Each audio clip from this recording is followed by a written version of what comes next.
దశావతారాల్లో అత్యంత ప్రముఖమైనటువంటి అవతారములలో ఒకటిగా కీర్తింపబడినటువంటి అవతారం నరసింహావతారం. మత్స్య కూర్మ వరాహశ్చ నారసింహశ్చ వామనః అని కదూ. అందులో మత్స్యావతారం, కూర్మావతారం, వరాహావతారం తర్వాత వచ్చినటువంటి అవతారం నరసింహావతారం.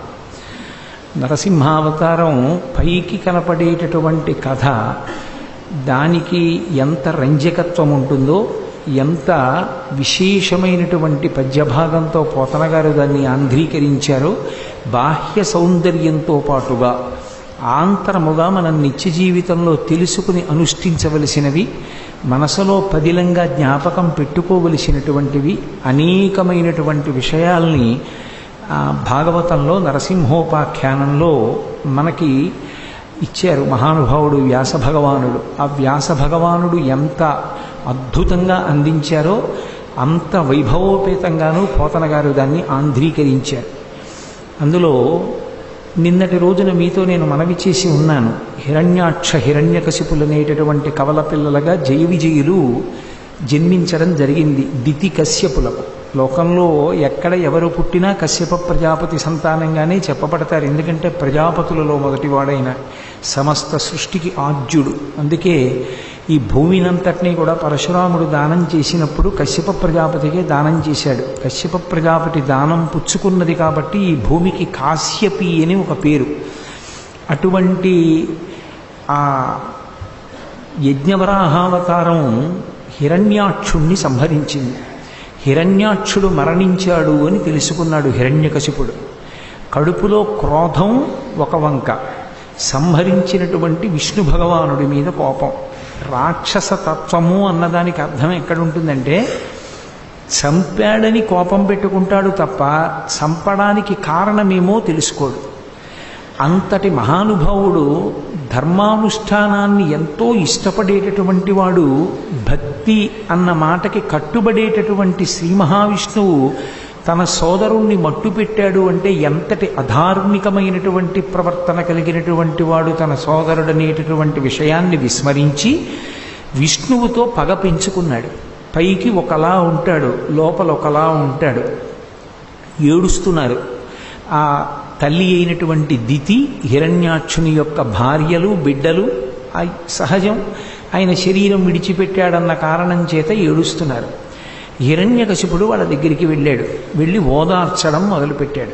నిజంగా వేదాంతం అనేటటువంటి మాట ఎంత బాగా జీర్ణమైందనిపిస్తుంది. భాగవతం చదివితే అసలు హిరణ్యకశిపుడు చెప్పినటువంటి మాటలు చదివితే అసలు ఇతను రాక్షసుడేమిటిరా అనిపిస్తుంది. భాగవతం మొట్టమొదటిసారి ప్రహ్లాదోపాఖ్యానాన్ని చదివితే అసలు హిరణ్యకశిప వృత్తాంతంలో హిరణ్యకశిపుడు చెప్పినటువంటి పద్యభాగం ఒక్కటి ముందు చదివారనుకోండి, ఎంత గొప్ప వేదాంతం చెప్పాడు, ఎంతటి మహానుభావుడు రా అనిపిస్తుంది.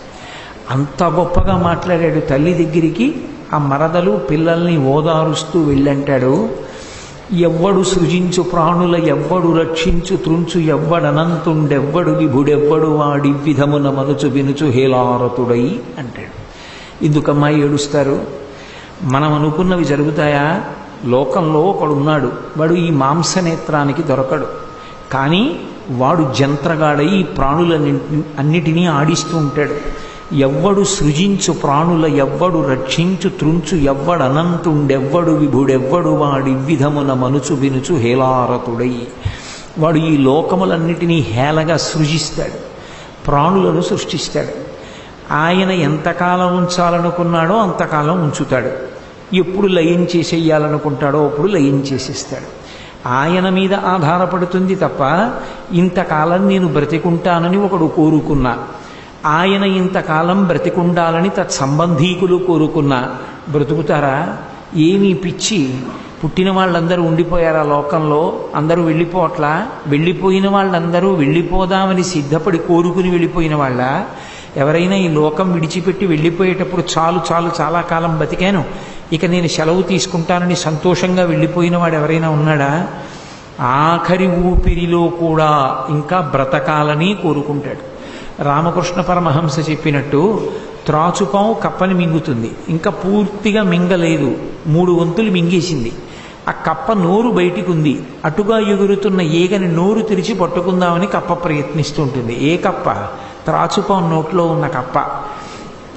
ఆయుర్దాయమా అయిపోతోంది. వెళ్ళిపోవడానికి సిద్ధంగానా ఉన్నాడు. ఇంకా ఎన్ని ఆశలు, ఎంత అల్లరో. బాలస్తావ క్రీడాసక్త తరుణస్తావ తరుణీసక్త వృద్ధస్తావ చింతాసక్త పరసే బ్రహ్మణి కోపినసక్త అంటారు శంకరులు. బాల్యమంతా ఆటలు, యవ్వనమంతా ఇంకో పిచ్చి, వార్ధక్యం వచ్చేటప్పటికి చింత. పాపం నీకు పరమేశ్వరుడు గురించి ఆలోచించడానికి సమయం ఎక్కడుంది లేరా అన్నారు. కాబట్టి బాలస్తావ క్రీడాసక్త తరుణస్తావ తరుణీసక్త వృద్ధస్తావ చింతాసక్త పరసే బ్రహ్మణి కూపినసక్త. ఉందామనుకున్న వాళ్ళందరూ ఉండిపోయారా? ఎవరు మాత్రం స్వచ్ఛందంగా కోరుకుని ఈ ప్రపంచాన్ని విడిచిపెట్టి వెళ్ళిపోవడానికి సిద్ధపడిన వాళ్ళు ఉన్నారు. ఎవ్వరూ వెళ్ళిపోవడానికి సిద్ధపడిన వాడు లేడు. తన మలమూత్రములను తాను విసర్జించుకోలేక మంచంలో పడుండి ఇంకొకరు తీస్తున్నప్పటికీ కూడా ఇంకా బ్రతకాలనేటటువంటి ఆశతోటే ఉంటాడు. మళ్ళీ ఆరోగ్యం వస్తుంది, మళ్ళీ లేస్తాను, మళ్ళీ తిరుగుతానంటాడు. కానీ ఎందుకు ఎదురు ఈ శరీరం విడిచిపెట్టేసి కొత్త శరీరంలోకి వెడతానని మనస్ఫూర్తిగా అంటాడేమిటి? అలా ఉంటానంటే బాగుండదని మనవడి పెళ్లి చూడాలని ఉందంటాడు. ఏదో అదో వంక. సరే, దాని ప్రసక్తి నేను ఎందుకు తీవ్రంగా చేయడం. కానీ కాబట్టి జీవులందరూ ఉండాలని కోరుకుంటారు కదా. కానీ ఉండాలని కోరుకున్న వాళ్ళందరూ ఉండిపోయారా? ఎక్కడి నుంచి వచ్చాడో తెలియదు, ఎక్కడుంటాడో తెలియదు, ఎన్నాళ్ళుంటాడో తెలియదు, ఎవరితో కూడుతాడో తెలియదు, ఎప్పుడు వెళ్ళిపోతాడో తెలియదు. ఎవరు చెప్తున్నారు ఈ మాటలు? హిరణ్యకశిపుడు చెప్తున్నాడు.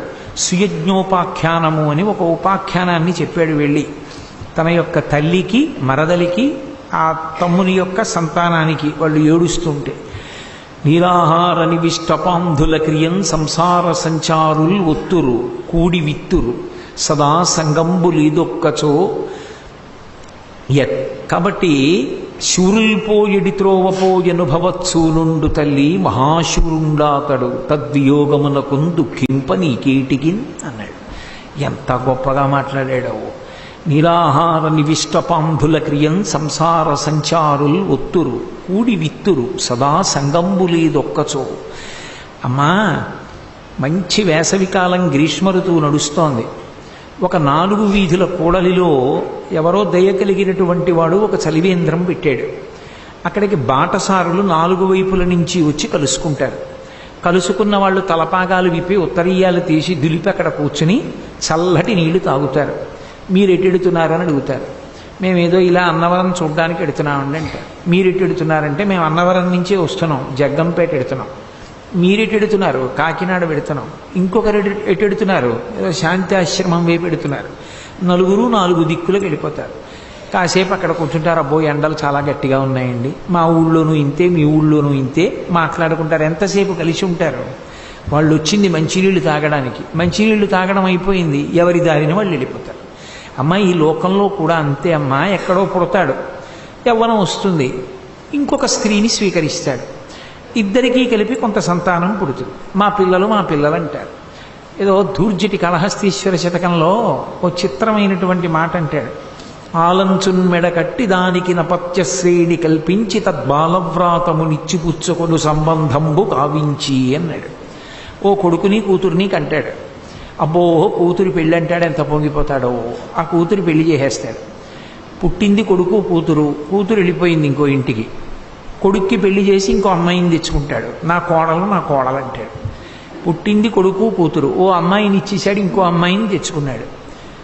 మనవలు, వియ్యాలారు, ఏవో పండగలు, పబ్బాలు, బాలసారెలు, నామకరణాలు, హడావిళ్ళు జరిగిపోతుంటాయి. ఈలోగా కాలంలో జీవితం కూడా ముగిసిపోతుంది. కాబట్టమ్మా, ఎక్కడో పుడతాడు, ఎవరితోనో కలుస్తాడు. తెలిసున్న వాళ్లతో కలవాలని ఎక్కడుంది లోకంలో? ఎక్కడో పుడతాడు, ఏ 25 ఏళ్ళో వచ్చాక ఎవరో భార్యని స్వీకరిస్తాడు. వాళ్ళిద్దరికీ కలిపి సంతానం కలుగుతుంది. ఉంటారు, ఎవరు ముందో ఎవరు వెనకో వెళ్ళిపోతారమ్మా. వీళ్ళందరూ ఎటువంటి వాళ్ళంటే చలివేంద్రం దగ్గర కలుసుకున్న బాటసారు. కానీ అనామకంగా వెళ్ళిపోవడం కాదమ్మా గొప్ప. చరిత్రలో మిగిలిపోవాలి, పేరు జ్ఞాపకం ఉండిపోవాలి. ఎటువంటి కొడుకుని కన్నావమ్మా?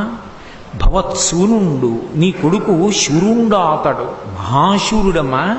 సామాన్యమైన వాడా? 3 లోకాలని గడగడలాడించాడు. శ్రీ మహావిష్ణువు యజ్ఞవరాహావతారం ఎత్తి దొంగ దెబ్బ తీసి చంపాడమ్మా అన్నాడు. ఆయనేం అలా చంపలేదు, కానీ అలా అంటాడు.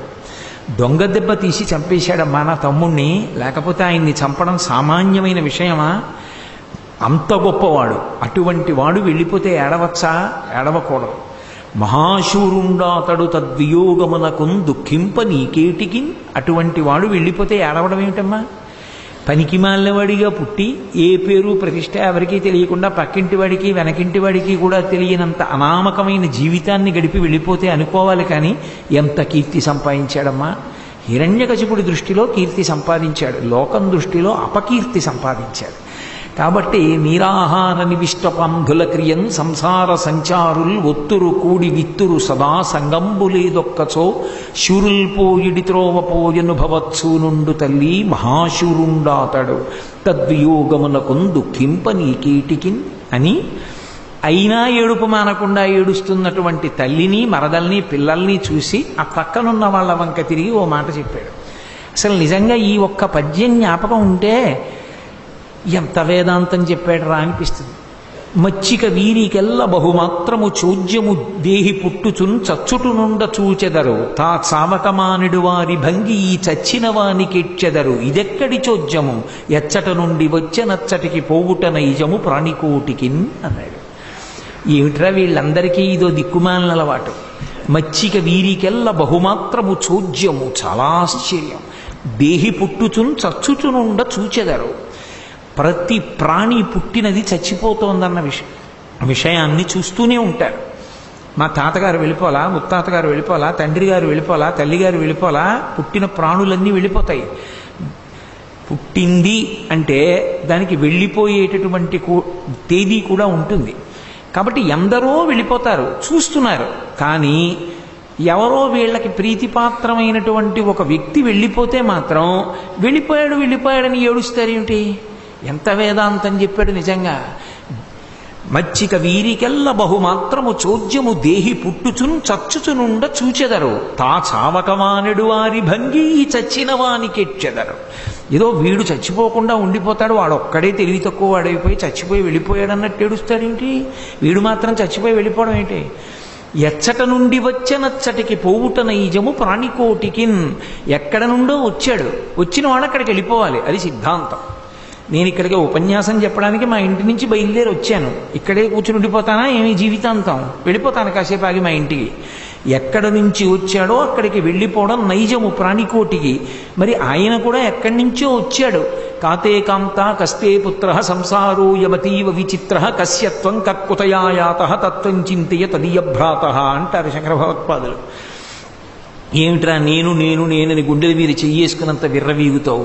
ఎవరు నువ్వు? ఎక్కడి నుంచి వచ్చావు? అమ్మ కడుపులోకి ఎప్పుడు ప్రవేశించావు? అమ్మ కడుపులోనికి వచ్చే ముందు ఎక్కడున్నావు నువ్వు? నీకేమైనా తెలుసా? తత్వం చింతే తదీయభ్రాత. ఇలా ఎన్నాళ్ళు తిరుగుతావు? పునరపి జననం పునరపి మరణం పునరపి జననీ జఠరే చయనం జిహ సంసారే బహుదుస్తారే కృపయాపారే పాహిమురారే అని అడిగే రోజు ఉండదా నీకంటారు.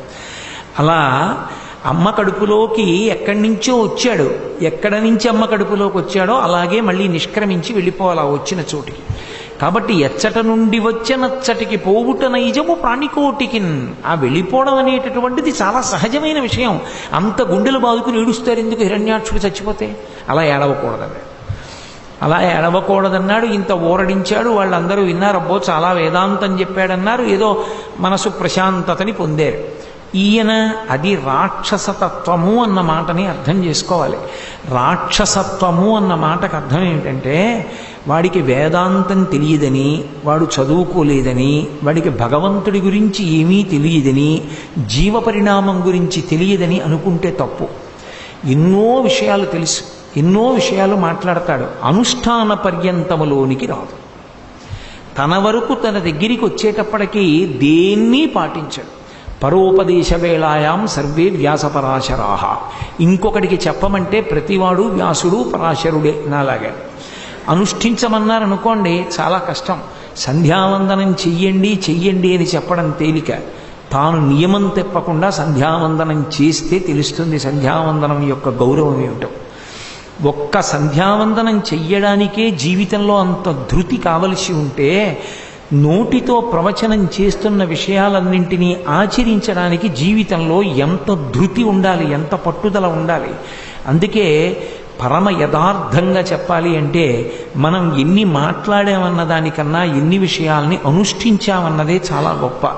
నాకు అనేక పర్యాయాలు అనిపిస్తుంటుంది, ఈ ప్రవచనాలు మానేద్దాం, ఎందుకు ఈ ప్రవచనాలు, ఇవి మానేసి సాయంకాలం కూర్చుని ఇంకో 1000 మార్లు గాయత్రి చేసుకుందాం, చాలు చెప్పినన్నాళ్ళు చెప్పి మనమేం ఉద్ధరించాలా ఏమి, మనని మనం ఉద్ధరించుకుంటే చాలనిపిస్తుంటుంది. పరమ సత్యం అది, లోకంలో అంగీకరించి తీరవలసిన విషయం. ఒకరికి బోధ చేయడం కన్నా తాను అనుష్ఠించడం అనేటటువంటిది అత్యంత అవసరం. కానీ మా శంకర గారు చెప్పినట్టు కొంతమంది నుదుటిన పరమేశ్వరుడు అలా వ్రాసేశాడు, నువ్వు అలా మాట్లాడుతుండాలని. వాడికి తప్పదు, అలా మాట్లాడవలసిన అవసరం వాడి మీద వచ్చి పడిపోతుంటుంది, అందుకని మాట్లాడుతూ ఉంటాడు. కాబట్టి ఈ మాటలన్నీ విని వాళ్ళు మారారు. హిరణ్యకశిపుడు మారాడు అనుకుంటే చాలా పొరపాటు. ఆయన అనుష్ఠానంలోకి ఈ వేదాంతంలో కోటో వంతు వచ్చి ఉంటే మహాపురుషుడైపోయి ఉండేవాడు.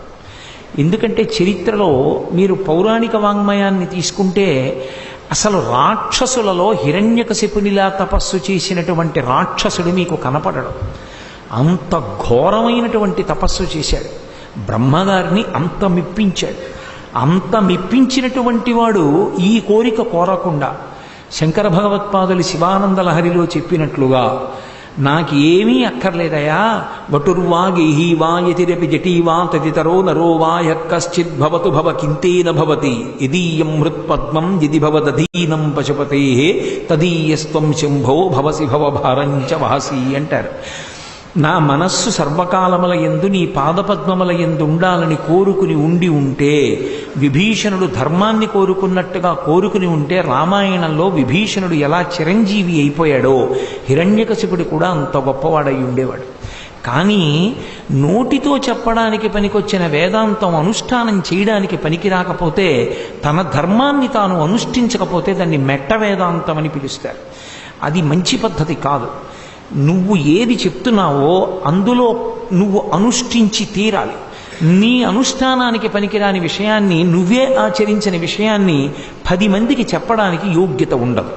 అది ఎవరైనా సరే ఇతరులకు చెప్పే ముందు తాను అనుష్ఠించడం అనేటటువంటిది ప్రధానంగా స్వీకరించాలి. అది లేకపోతే వచ్చే ప్రమాదం ఏమిటంటే దాన్ని రాక్షస బుద్ధి అంటారు. ఆ పాండిత్యం దేనికి పనికొస్తుంది అంటే ఇతరులకు చెప్పడానికి పనికొస్తుంది. అప్పుడు దానిలోకి ఏది ప్రవేశిస్తుందంటే అది ఒక కర్తవ్యంగా, అది ఒక సంతోషంగా, అది భగవన్నామ సంకీర్తనంగా, ఒక పౌరాణిక వాంగ్మయాన్ని ఆవిష్కరించడంగా కన్నా కీర్తి కండూతి ఎక్కువైపోతుంది. అలా చెప్పడం వల్ల ఏదో కీర్తి వస్తుందన్న తాపత్రయం పెరిగిపోతే వ్యక్తే శాశ్వతం కానప్పుడు కీర్తి ఏమి శాశ్వతం? అది ఏముంటుంది? భగవంతుణ్ణి సేవించిన వాడు తరిస్తాడేమో కానీ భగవంతుణ్ణి సేవించకుండా కేవలం కీర్తి ఒక్కటి సంపాదించి పులువుకునేది ఏముంటుంది? అందుకే హిరణ్యకశిపుని యొక్క వృత్తాంతంలో అత్యంత జాగ్రత్తగా అర్థం చేసుకోవలసిన విషయం అంటూ ఏమైనా ఉంటే, నీకు ఎంత వేదాంతం తెలుసన్న దానితో సంబంధం లేదు, నీకు తెలుసున్న దాంట్లో నువ్వు ఎంత అనుష్ఠిస్తూ ఉంటావన్నది ప్రధానం. నువ్వు ఏ పాటి అనుష్ఠానం చేస్తావు, ఎంత ఆచరణలోకి తెచ్చుకుంటావు, దాన్ని బట్టి అభ్యున్నత ఉంటుంది. అది లేకుండా కేవలం ఒక వాచావేదాంతమైతే నోటితో చెప్పడం వరకే అది పనికొస్తే అది రాక్షసత్వం అవుతుంది. అది తన అనుష్ఠానానికి పనికిరానిదై కూర్చుంటుంది. హిరణ్యకశిపుడి దగ్గర వచ్చినటువంటి పెద్ద సమస్య అక్కడే వచ్చింది. సరే, మంత్రుల్ని పిలిచాడు, తన పరివారాన్నంతటినీ పిలిచాడు. శ్రీ మహావిష్ణువు నా యొక్క సోదరుణ్ణి నిర్జించాడు కాబట్టి నాకు విష్ణువుని నిర్జించాలని కోరికుంది. విష్ణువుని నిర్జించడం సాధ్యమా? సాధ్యం కాదు. ఆయనకి అచ్యుతుడు అని ఒక పేరు. అచ్యుత్ అంటే తీసేయడం, అచ్యుత్ అంటే తీయడానికి వీలు లేనిది. ఆయన్ని తీసేయడం ఎవరికి సాధ్యం కాదు. అందుకే భాగవతంలో ఒక మాట ఉంది, హిరణ్యకశిపుడు అన్ని లోకాల్లోనూ వెతికాడు విష్ణువు కోసం. విష్ణువు ఎక్కడున్నారు? ఆయనే చెప్పారు ఒక చోట, వాడు నా కోసం వెతికాడు, నేను ఎక్కడున్నానో తెలుసా? వాడి గుండెల్లోనే ఉన్నానన్నారు. ఆయన వాడి గుండెల్లోనే ఉన్నాడు. విష్ణువు ఎక్కడుంటాడు? విష్ణువు అన్ని ప్రాణుల యందు ఉంటాడు. ఆభరణములు అన్నిటి యందు బంగారం ఉన్నట్టు విశ్వమంతా విష్ణువు వ్యాపించి ఉంటాడు. హరిమయము విశ్వమంతయు. హరిమయము కాని ద్రవ్యము పరమాణువు లేదు వంశ పావన వింటే అంటాడు శుకాచార్యుల వారు పరీక్షితుతో మాట్లాడుతూ. అసలు విష్ణు స్వరూపం కానిది లోకంలో ఏదీ లేదు. అంతర్బహిశ్చ తత్సర్వం వ్యాప్య నారాయణ స్థిత. అందుకే ఆ విష్ణువుని నిర్జించాలని కోరిక. విష్ణువు ధర్మపక్షపాతి. ధర్మం ఎక్కడుంటుందో అక్కడ విష్ణు ఉంటారు, వేదం ఎక్కడుంటుందో అక్కడ విష్ణు ఉంటారు. అందుకే శ్రీ మహావిష్ణువు ఎప్పుడూ దేనిని రక్ష చేస్తుంటారు అంటే వేదములను రక్షిస్తుంటారు. వేదరక్షణమే లోకరక్షణము, గోరక్షణమే లోకరక్షణము. ఈ విషయం బాగా స్థిరంగా ఉంచుకోవాలి. అందుకే మత్స్యావతారంలో ఆయన వేదములను రక్షించడానికి కారణమేమి అంటే వేదము ప్రమాణముగా మిగిలితే లోకము మిగులుతుంది. అందుకే వేదరక్షణమే లోకరక్షణము. ఆ రక్షణ ఎప్పుడూ చేసేటటువంటి విష్ణు భగవానుడి మీద వ్యతిరేకత పెంచుకోవడం అంటే ధర్మం పట్ల వ్యతిరేకత పెంచుకోవడం, వేదం పట్ల వ్యతిరేకత పెంచుకోవడం. ఆ వ్యతిరేకత పెంచుకున్న వాడికి ఆయుష్ క్షీణిస్తుంది తప్ప ఆయుష్ ఎందుకు వృద్ధి పొందుతుంది? కాబట్టి ఆయన విష్ణువు మీద పగతో తపస్సు చేయడానికి వెళ్ళాడు. ఎందుకని? తనకున్నటువంటి బలంతో విష్ణువుతో యుద్ధం చేయడం సాధ్యం కాదు. 3 లోకములను తన వశం చేసుకోవడం సాధ్యం కాదు. అందుకే బ్రహ్మగారి గురించి తపస్సు చేసి బ్రహ్మగారి యొక్క అనుగ్రహము చేత అటువంటి శక్తిని పొందుతానన్నాడు. మీరు కొంచెం జాగ్రత్తగా ఆలోచించండి. ఇదొక విచిత్రమైనటువంటి విషయం. తనకి శక్తి లేదు. తనకి లేని అపూర్వమైన శక్తిని ఎవరి వలన పొందుతాడు? బ్రహ్మగారి వలన పొందుతాడు. బ్రహ్మగారు ఎవరు? సృష్టికర్త. బ్రహ్మగారు సృష్టికర్త అయితే పక్కన స్థితికర్త ప్రళయకర్త ఉన్నారా లేరా? బ్రహ్మగారు స్థితికర్త కన్నా వేరుకాడు, బ్రహ్మగారు ప్రళయకర్త కన్నా వేరుకాడు. ఒకే ఒక పరబ్రహ్మము సృష్టి చెయ్యాలనుకున్నప్పుడు బ్రహ్మగా కూర్చుంటుంది. అదే బ్రహ్మము నిలబెట్టినప్పుడు విష్ణువుగా కూర్చుంటుంది. అదే బ్రహ్మము లయకారకుడిగా ఉన్నప్పుడు శివుడిగా ఉంటాడు. లయకారకుడు అంటే చంపేస్తాడని కాదు దాని అర్థం. చాలామంది లయకారకుడు అంటే శివుడు చంపేస్తాడంటుంటారు. కాదు. లయ అంటే స్వల్పకాలిక లయము అంటే నిద్రాకాలిక సుఖాన్ని ఇస్తాడు, నిద్రపోయేటట్టుగా అనుగ్రహిస్తాడు, దానివల్ల శక్తి పొందుతారు. ఆత్యంతిక ప్రళయము అని జ్ఞానం ఇస్తాడు, దానివల్ల మోక్షం వస్తుంది. మహాప్రళయము అని పరమేశ్వరుణ్ణి పొందలేకపోయిన వాళ్ళందరినీ తానే పొందేస్తాడు. అప్పుడు వాళ్ళు ఆయనని పొందలేకపోతే ఆయనే వాళ్ళని పొందుతాడు. ఒక మైనపు ముద్ద వచ్చి నల్లపూసల మధ్యలో పడిపోతే నల్లపూసలన్నీ మైనపు ముద్ద కంటుకున్నట్టు మహాప్రళయమునందు పరమేశ్వరుడే ప్రాణులన్నిటినీ తాను పొందేస్తాడు. ఆ 3 చేసేటప్పుడు అపారమైన కారుణ్యము కారణం తప్ప ఏదో చంపుతూ కూర్చోవడమే పరమేశ్వరుడు యొక్క పని కాదు. కాబట్టి అదే బ్రహ్మము 3 పనులు చేస్తూ ఉంటుంది. మీరు తండ్రిని చూడండి. ఒక కుటుంబంలో ఒక యజమాని ఉంటాడు. ఒక ఉదాహరణ చెప్పాలంటే నేనే ఉన్నాను. నేను ఇప్పుడు ప్రవచనం చేస్తున్నాను. ప్రవచనం చేసేటప్పుడు నేను సభాధ్యక్ష స్థానమనందు ఉన్నాను. అందుచేత సభ అంతటి చేత గౌరవింపబడడానికి నేను యోగ్యతని పొంది ఉంటాను. అదే నేను కిందకి దిగిపోయి మా ఇంటికి వెళ్ళిపోయాను అనుకోండి, నాకు మా అత్తగారు కనపడ్డారనుకోండి, మాతృపంచకంలో ఒకరావిడ నాకు తల్లితో సమానం. ఆవిడ ముందు నేను నిలబడినప్పుడు పరమ గౌరవంతో నించుంటాను. ఏమయ్యా కోటేశ్వరరావు, బుద్ధి ఉందా లేదా నీకు? ఎందుకయ్యా అన్ని ప్రవచనాలు, ఆరోగ్యం పాడవదు అన్నారనుకోండి, ఓ నవ్వు నవ్వి అత్తయ్య గారు అలాగే లేండి అంటాను. అంతేగాని ఆవిడ మీద తిరగబడతానా? ఆవిడ మాతృపంచకంలో ఒకరు. అదే నా భార్య దగ్గర నించున్నాను అనుకోండి, నా భార్యతో మాట్లాడినప్పుడు బహుభంగిమల నేను మాట్లాడచ్చు. తనని నేను శృంగార భావనతో చూసినా దోషమేం నాకు అంటదు. నా కూతురు ముందు నించున్నాను అనుకోండి, ఒక తండ్రిగా నిలబడి దాని అభ్యున్నతి కొరకు మాట్లాడతాను. ఒక్క నేనే ఎవరి ముందు నిలబడితే ఆ పాత్రలోకి ఒదిగిపోయినప్పుడు, పరబ్రహ్మము సృష్టి చేసినప్పుడు బ్రహ్మగా, స్థితి చేసినప్పుడు విష్ణువుగా, ప్రళయం నిర్వహించినప్పుడు శివుడిగా ఉంటుందని చెప్తే దానికి అభ్యంతరం ఎందుకు వస్తుంది? ఏమీ రాదు. ఏకస్వమేవ బహుదా భవభాసి లోకే నిశంకధీర్ వృషభకేతన మల్లినాథ శ్రీభ్రామరి ప్రియ సుఖాశ్రయలోకనాథ శ్రీమల్లికార్జున విభో తవ సుప్రభాతం అంటలేదు. ఉన్న ఆ ఒక్క పరబ్రహ్మమే 3గా ఉంటోంది. ఓ శివ, నీ దర్శనానికి వచ్చామని శ్రీశైల మల్లికార్జున సుప్రభాతంలో సుప్రభాతం పాటల్లా. కాబట్టి బ్రహ్మగారి అనుగ్రహాన్ని పొంది స్థితికారుడైన విష్ణువుని నిర్జించడం ఎలా సాధ్యం అవుతుంది అంటే, ఏ బ్రహ్మగారి వలన తాను శక్తి పొందుతున్నాడో ఆ శక్తి అదే బ్రహ్మగారు విష్ణువు రూపంలో ఉన్నప్పుడు ఆయన్ని నిర్జించడానికి అది పనికిరాదు. అన్న విషయాన్ని తెలుసుకోలేకపోయాడు. చేతితో పటకారని పట్టుకోగలనేమో కానీ పటకార చేతిని ఎప్పటికీ పట్టలేదు. నా శక్తి వలన పటకార పాలగిన్నెని పట్టుకుంటుంది తప్ప పటకార నా చేతిని పట్టుకోవడం ఒక్కనాటికి దాని జీవితంలో దానికి సాధ్యం కాదు. ఒకవేళ అలా పటకార నా చేతిని పట్టుకుంటే అది పనికిమాలిన పటకార, వెంటనే తీసి పక్కన బారేసి ఇంకోటి తీసుకొస్తాను తప్ప అది ఇంకా వాడరు దాన్ని.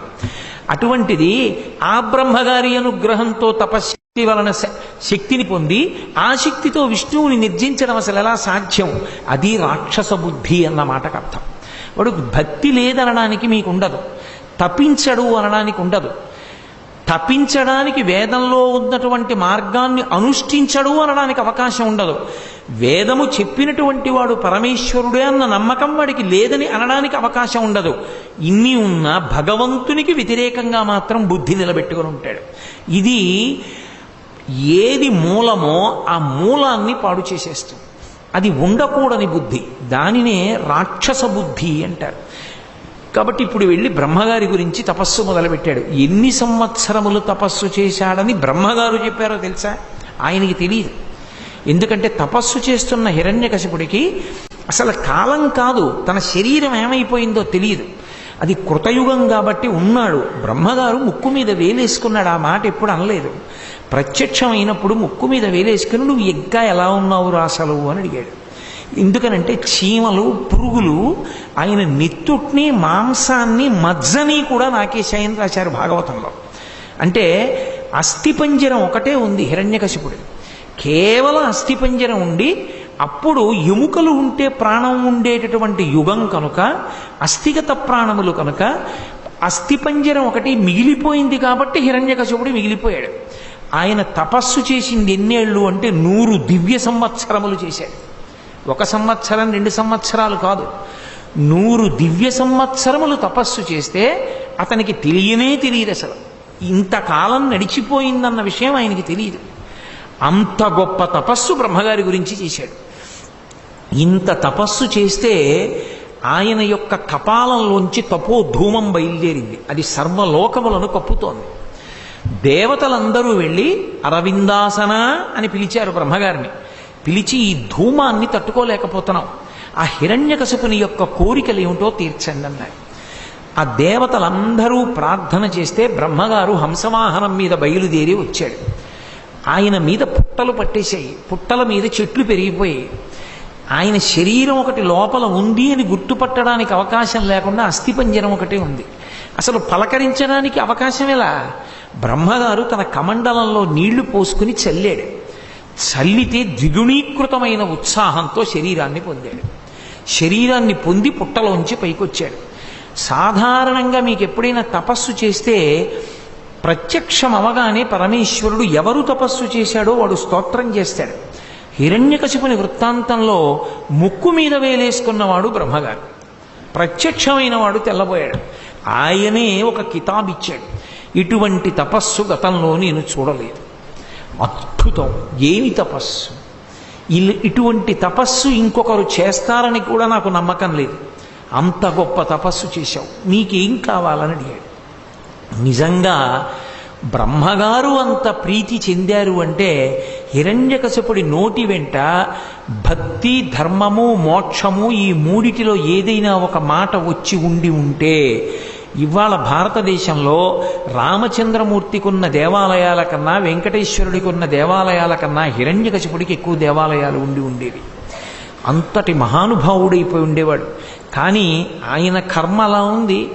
బుద్ధి కర్మానుసారిని అక్కర్లేని కోరిక ఒకటి పుట్టింది. ఇంత తపస్సు చేసిన వాడికి, ఇంత వేదం తెలుసుకున్న వాడికి తెలియదా శరీరం ఉండదని? బ్రహ్మగారిని బుట్టలో పెట్టాననుకున్నాడు. అనుకుని ఒక వరం అడిగాడు.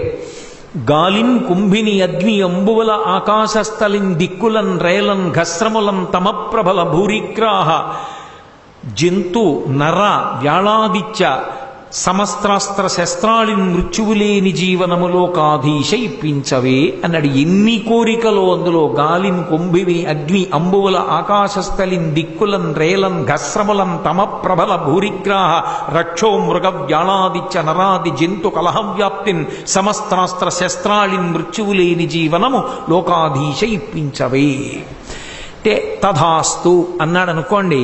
ఇంకేమిటి, దేంతో చచ్చిపోతాడు ఆయన?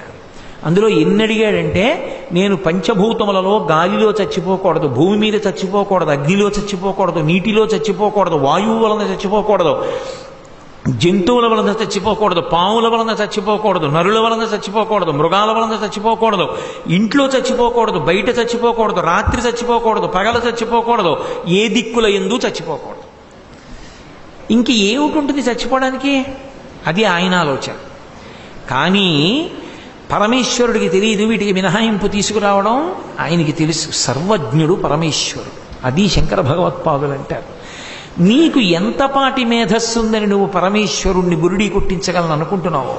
అందుకే తప్పు చేస్తే పరమేశ్వరుడి దగ్గరికి వెళ్ళి క్షమార్పణ చెప్పడం ఉత్తమమైనటువంటి విధానం. ఆయన దగ్గర బుకాయించే ప్రయత్నం ఎన్నడూ చేయకూడదు.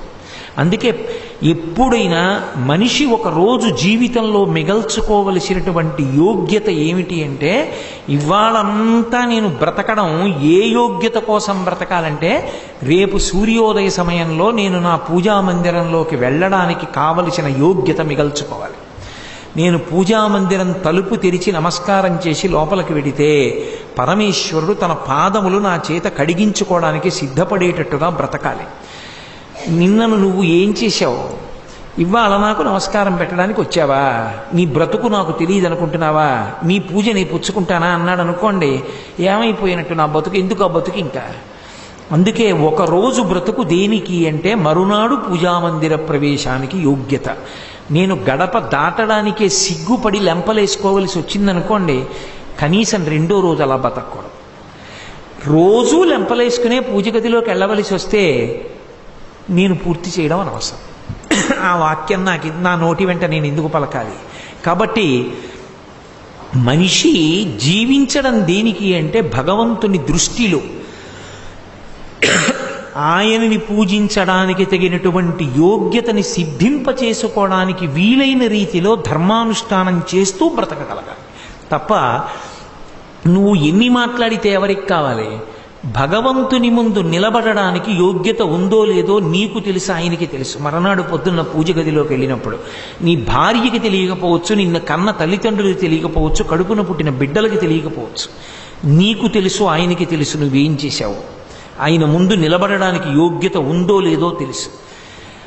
ఆ స్థితిని నిలబెట్టుకోగలిగితే లోపలికి ధైర్యంగా వెళ్ళి, ఈశ్వరా మిమ్మల్ని పూజించడానికి వచ్చాను అని పేటేసు కూర్చోడానికి ఏమీ అభ్యంతరం లేదు అని వెళ్ళగలిగితే, ఆ బ్రతికిన రోజు జీవితంలో నిజంగా బ్రతికిన రోజు. అలా ఎన్ని రోజులు బ్రతికితే అది పరమేశ్వరుడికి దగ్గరైన రోజులు ఆ రోజులు. కాబట్టి భగవంతుణ్ణే మోసపుచ్చగలం అనుకుంటే అంతకన్నా అన్యాయమైనటువంటి ఆలోచన విధానం ఇంకోటి లేదు. అందుకే ఆయన అనుకున్నాడు, ఇన్ని కోరికలు కోరిన తర్వాత నాకు మృత్యువు ఎక్కడి నుంచి వస్తుంది? మృత్యువు లేకపోతే ఏమవుతుంది? భోగం అనుభవిస్తాను. ఏ భోగం? సమస్త లోకాలలో ఉన్న భోగాలు అనుభవిస్తాను. ఇది కసిప్ అన్న మాటకు అర్థం.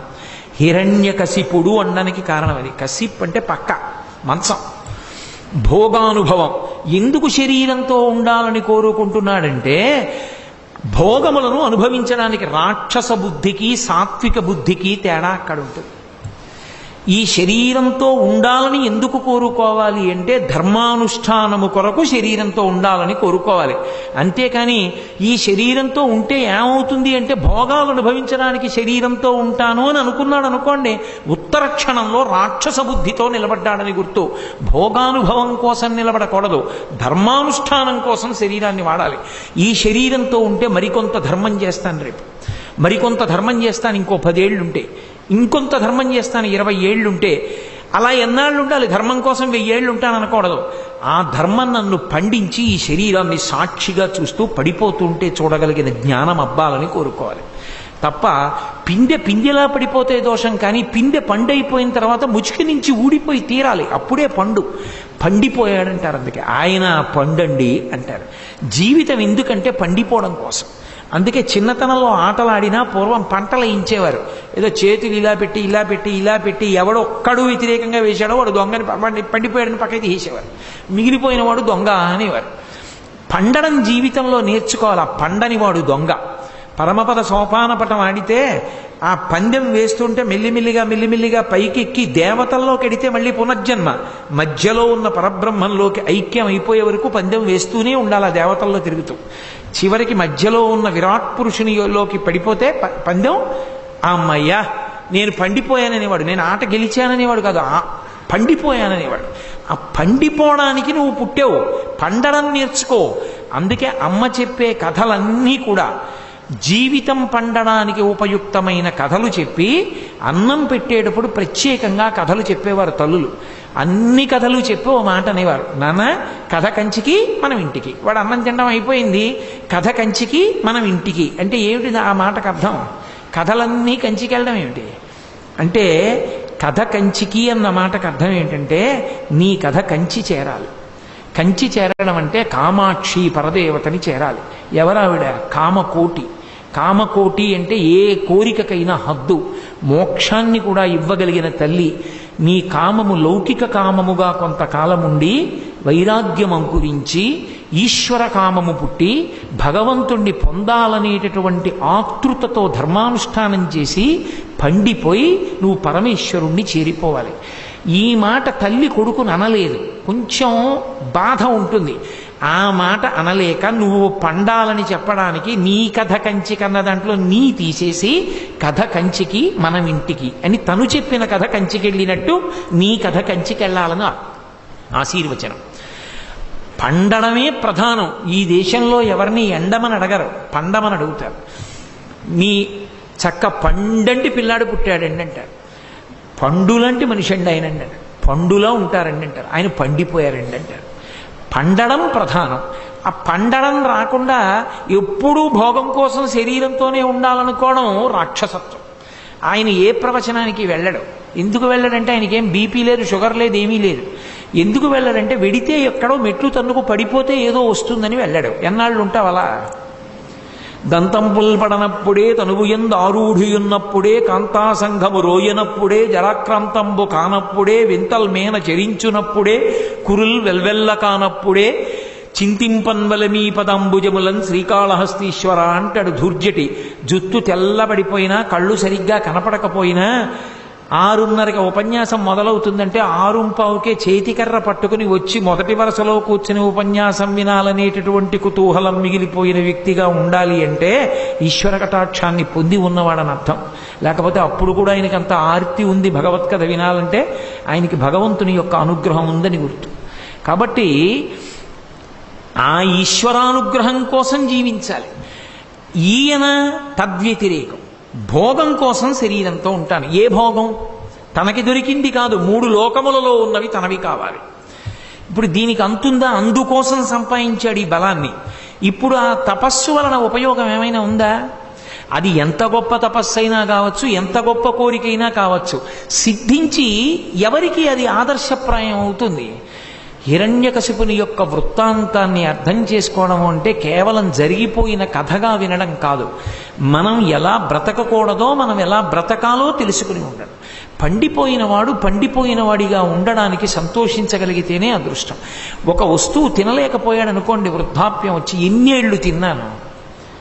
50 ఏళ్ళు తిన్నాను. నీకెంతరా? 20 ఏళ్ళు గట్టిగా బొడ్డూడి నువ్వు తినడం మొదలెట్టి 14 ఏళ్ళు అయింది. 6 ఏళ్ల వరకు నువ్వు తినలేదు. నేను 60 ఏళ్ళు తిన్నాను రా, ఇంకా ఏం తింటాను? ఇంకా నీ తింటే మిగిలిన వాళ్ళకి ఎక్కడ ఉంటాయి? ఈశ్వరుడు వద్దులేరా అన్నాడు, అందుకే దంతాలు లేవు, తినడం మానేశాను అన్నాడు అనుకోండి, తృప్తి. నా కర్మ జంతికలు తినలేకపోతున్నాడు అనుకోండి, వాడి ఏడు.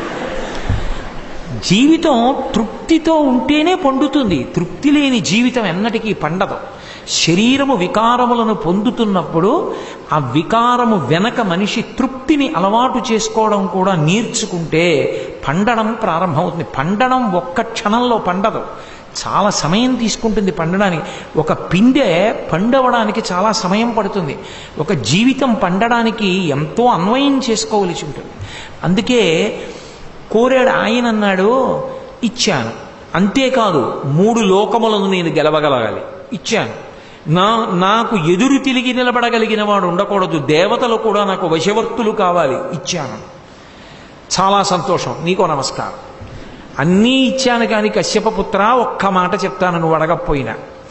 ఇన్ని వరాలు పూర్వం నేను ఎవరికి ఇవ్వలేదు, ఇప్పుడు నీకే ఇచ్చాను. ఇన్ని వరాలు ఉన్నందుకు వినయం నేర్చుకో, ఇన్ని వరాలు ఉన్నందుకు అహంకారం నేర్చుకుంటే నువ్వు లోకాలు కూడా పాడైపోతాయని గుర్తుపెట్టుకో. ఇది హిరణ్యకశిపునికే కాదు, ఎవరైనా జ్ఞాపకం పెట్టుకోవలసినటువంటి విశేషం.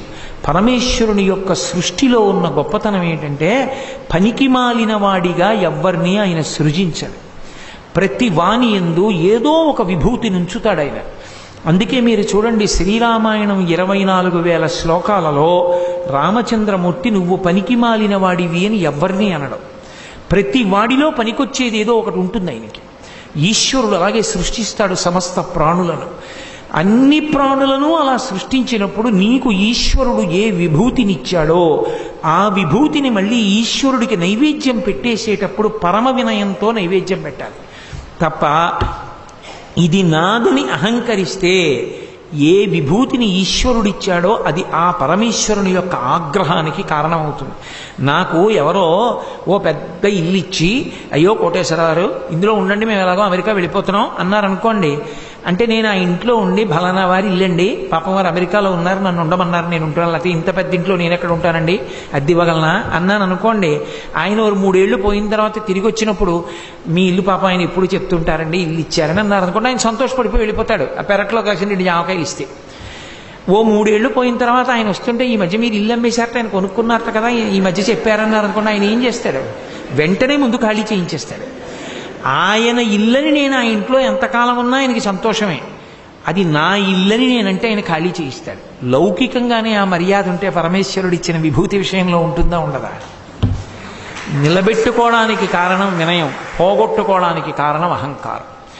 నీకు ఎంత కీర్తి రాని ఈశ్వరుడి పాదాల దగ్గర నైవేద్యం పెట్టేస్తే చాలు. నాకు జ్ఞాపకం ఉండవు, నాకు ఎన్ని బిరుదులు ఇచ్చారో నాకు ఒక్క బిరుదు జ్ఞాపకం ఉండదు. ఎందుకు జ్ఞాపకం ఉండదంటే ఒక్కటే కారణం, నా ఇంట్లో నేను ఎదురుగుండా పెట్టుకోంది ఏదైనా ఉంటే సన్మానపత్రం ఒకటే.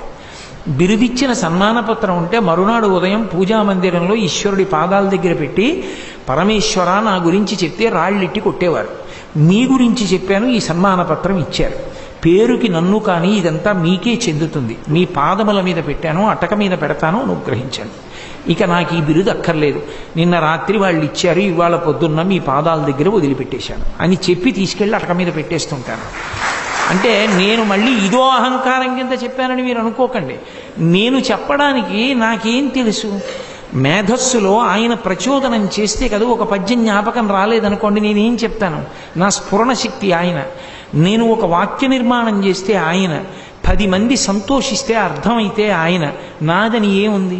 ఈ మైకుకి ఏముంది? నేను మాట్లాడిందని మాట్లాడుతోంది. నేను ఈశ్వరుడి ముందు ఒక మైకు, ఈశ్వరుడు లోపల కూర్చుని మాట్లాడితే ఈ శరీరం ఒక మైకు. 12 స్కంధాలు ఆంధ్రీకరించిన పోతన గారు పలికెడిది భాగవతమట పలికించు విభుండు రామభద్రుండట, నే పలికిన భవహరమగునట పలికెద వీరుండుగాథ పలుకగనేలా అన్నారు. 12 స్కంధాల్లో 10 పద్యాలు నోటికొచ్చినవి చెప్పడానికి నాకు బిరుదు కావాలా? దానికి అహంకారమా మళ్ళీ? కాబట్టి శరీరముతో ఉండడం అన్నది దేనికి అంటే వినయంతో జీవించడానికి తప్ప శరీరముతో ఉండి భోగానుభవం కోరుకుంటే ఆ అహంకారమే వెర్రితలలు వేయిస్తుంది. అదే హిరణ్యకశిపుడి విషయంలో జరిగింది. ఏది బ్రహ్మగారు వద్దని పరాకు చెప్పాడో ఆయన ఇలా హంసవాహనం ఎక్కి తుర్రుమని వెళ్ళిపోయాడు. ఈయన వెంటనే గుండెలు తెరిచాడు, ఇంటికి వెళ్ళాడు, సైన్యాన్నంతటినీ సమాయత్తం చేశాడు, అన్ని లోకాలకి బయలుదేరాడు. ఎవరు యుద్ధం చేస్తారు? ఎందుకు చేస్తారు? వాళ్ళకి తెలియదా బ్రహ్మగారు వరం ఇచ్చారని? యుద్ధం చేస్తే చచ్చిపోతామని తెలుసుగా. దిక్పాలకులు కూడా యుద్ధం చేయలేదు, అందరూ వశవర్తులయ్యారు. అందరూ వశవర్తులైతే దోషమేం లేదు. ఈశ్వరుడు ఎలా శాసనం చేశాడో మీరు అలాగే ఉండండి అన్నాడు అనుకోండి, ఆయనని ఈశ్వరుడు తొలగించడు. మీరు జ్ఞాపకం పెట్టుకోండి, ఆయననేం ఈశ్వరుడు తీసేయడు. హిరణ్యకశిపుడు కాబట్టి ఉండడానికి వీల్లేదు అనడు పరమేశ్వరుడు. ధార్మికంగా ఉంటే ఉంచుతాడు ఆయన. విభీషణుడికి చిరంజీవిత్వాన్ని ఇవ్వలేదండి, లంకారాజ్యానికి ఇస్తాడు ఈశ్వరుడు, ఇవ్వగలడు ఆయన. కానీ దేనికి తీసేస్తాడంటే ఈశ్వర శాసనానికి వ్యతిరేకంగా బ్రతికితే. రావణాసురుడిని ఎందుకు చంపేశాడు రాముడు? ఒక్క కారణానికే. సముద్రము దగ్గరికి వెళ్ళి నిలబడితే అందులో కెరటములు రావడానికి వీల్లేదు, ఆగిపోండి అంటే ఆగిపోవాలంతే. అంటే పరమేశ్వర శాసనానికి వ్యతిరేకంగా ప్రవర్తిస్తాడు. హిరణ్యకశిపుడు రోహిణీ కార్తిలో బయటికి వస్తే సూర్యుడు ప్రకాశించడానికి వీల్లేదు. హిరణ్యకశిపుడు అలా వెడుతూ ఉంటే గాలి విసురుగా రాకూడదు, ఆయన ఉత్తరీయం కింద పడకూడదు, అలాగని గాలి వెయ్యకుండా ఉండకూడదు. అంత మలయమారుతంలా రావాలి గాలి. పంచభూతములను శాసించి వశవర్తుల్ని చేసుకున్నాడు. వేదము యొక్క ప్రమాణాన్ని తిప్పాడు. భగవంతుడికి దేవతలకి హవిస్సులు ఇస్తాం యజ్ఞం చేస్తే. యజ్ఞం చెయ్యండి, హవిస్సు వాళ్ళకి కాదు నాకే. నా పేరు మీదే హవిస్సులు ఉండాలి. మహర్షుల్ని, వేదాన్ని, బ్రాహ్మణుల్ని, గోవుల్ని వేటికి గౌరవం లేదు, వీటిని ఉంచక్కర్లేదు. యథేచ్ఛగా నా ఆజ్ఞగా మీరు సంహరించవచ్చు. ఎవరైనా పరమేశ్వరుణ్ణి ఆరాధన చేస్తుంటే వాళ్ళని సంహరించండి. నేనే ఈశ్వరుణ్ణి, నేనే లోకములకన్నిటికీ పరిపాలకుణ్ణి. ఇప్పుడు ఈ అహంకారం అనేటటువంటిది ఎంత దూరం వెళ్ళిపోయిందంటే అసలు ఆయన దృష్టిలో ఆయన కన్నా అధికుడన్నవాడు ఇంకొకడు లేడు. అహంకారానికి పరాకాష్ఠ అన్నమాట అక్కడే వస్తుంది. ఇంకొకడిని గౌరవించడం, ఆయనకి నాకన్నా కొన్ని తెలిసి ఉండే అవకాశం ఉంటుందన్నది కూడా అంగీకరించలేడు. ఎప్పుడూ ఎవరైనా తనకన్నా తక్కువ వాళ్ళే. ఈ అహంకారం అత్యంత ప్రమాదకరం. ఎంత ప్రమాదకరం అంటే అది జ్ఞాపకం చేయడానికే సర్గశ్చ పురాణం ఎందుకు వస్తుంది అంటే, పురాణం పంచలక్షణం అని 5 లక్షణాలతో వంశానుచరితం చేయవ, వంశచరిత్రలు చెప్తూ ఈ తప్పులు మీరు చెయ్యకండు సుమా అని మనకి జ్ఞాపకం చేయడానికి వస్తుంది పురాణం. అందుకని దాన్ని చెప్పుకుని తలుచుకుని మళ్ళీ మన జీవితాన్ని మనం సంస్కరించుకుంటూ ఉంటాం. కాబట్టి ఇప్పుడు వెళ్ళాడు, లోకములన్నింటినీ కూడా తన వశవర్తుల్ని చేసుకున్నాడు. విశేషమైనటువంటి భోగాలు అనుభవిస్తున్నాడు. ఆయనకి నచ్చితే ఉంచుతాడు, ఆయనకి నచ్చకపోతే సంహారం చేస్తాడు. ఆయనకి ఒక గంధర్వుడు గానం చేస్తే నచ్చిందనుకోండి ఓ హారం ఇస్తాడు, ఆయనకి నచ్చలేదనుకోండి చంపేస్తాడు. అందుకే ఎన్ని గణములను సంహరించాడు. గణములంటే సమూహములు. ఎన్ని సమూహములను తనకి వశవర్తులైనా కూడా సంహరించాడు. ఇంత భయంకరంగా నడుస్తోంది హిరణ్యకశిపుని యొక్క రాజ్యం, ఆయన ఉద్ధతి. దేవతలందరూ కూడా శ్రీ మహావిష్ణువుని గూర్చి ప్రార్థన చేశారు. ఎందుకని స్థితికారుడు ఆయన, ఆయన మళ్ళీ రక్షించవలసిన వాడు. అందుకని ఆయన గురించి ప్రార్థన చేస్తారు. దేవతలకెందుకు మధ్యలో? ఏ మనుష్యులు చేయని ప్రార్థన దేవతలు ఎందుకు చేస్తుండాలి అంటే, దేవతలు అంటే దివ్ ప్రకాశం. వాళ్ళకు ఒక లక్షణం ఉంటుంది. వాళ్ళకి అన్నం దొరకాలంటే మనుష్యుల యొక్క ధర్మం వలన వాళ్ళకి అన్నం దొరుకుతుంది, లేకపోతే వాళ్ళకి అన్నం ఉండదు. దేవతలు మనం ఇచ్చిన హవిస్సు తింటారు. మనం యజ్ఞం చేసి హవిస్సు ఇస్తే దేవతలు తింటారు. దేవతలకు ఒక లక్షణం ఉంటుంది, వాళ్ళకి ఏదైనా పెట్టినా స్తోత్రం చేసినా ప్రసన్నులై వాళ్ళు కోరికలు తీరుస్తారు. అందుకే యజ్ఞం చేస్తే దేవతలు వర్షం కురిపిస్తారు. వర్షం కురిస్తే మనకి పంటలు పండుతాయి. మనకి పంటలు పండితే మళ్ళీ యజ్ఞం చేయాలి. ఆ యజ్ఞం చేస్తే మళ్ళీ దేవతలకు అందుతుంది. ఇది ఒక చక్రం. ఇది పరమాత్మ పెట్టినటువంటి ధర్మచక్రం. ఇప్పుడు ధర్మం దెబ్బతింది, దేవతలకు అన్నం లేదు.